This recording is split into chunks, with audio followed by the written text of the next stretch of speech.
August 4th, 2022 recap. Since China didn't start a war, it's a good day. We'll make this a quick recap.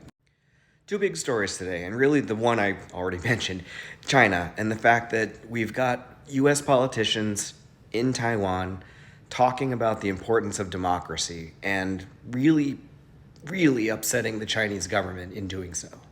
China's channeling the 20th century with a concept called power projection, where they're launching missiles, putting warplanes over, trying to scare people.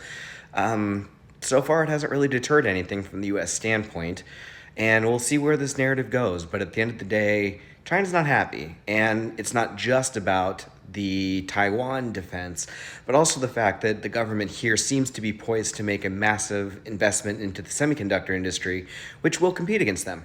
Now, the other story back here at home has to do with the Inflation Reduction Act of 2022. This is the bill that, if passed, will lower healthcare premium costs, will allow for the government to negotiate on some prescription drugs to be able to lower those costs, put money into clean technologies, and help pave some infrastructure for electric vehicles throughout the US.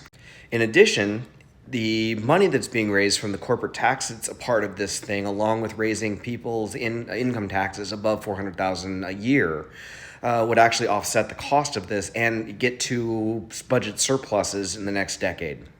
And by the way, I know we always worry about spin, especially on a channel like this where we kind of dissect the bullshit.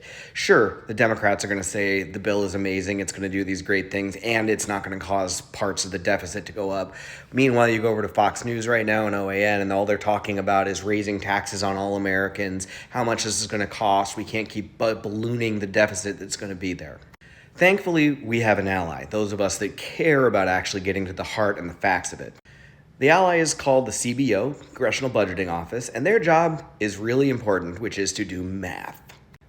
Now, I get it. We want to predict the future, and we want to say everybody can know exactly what the bill's result is going to be. Until a crystal ball is actually invented, and we know how to predict the future accurately, we're going to have to settle with just doing the math and looking at what money can be raised based on the current projections and what's going to be there. And aside from what all of the politicians' spin is going to be from both the Democrats and the Republicans, according to the CBO, this is a bill that decreases the U.S. deficit massively while investing in new infrastructure and creating jobs. And that's the news of the day.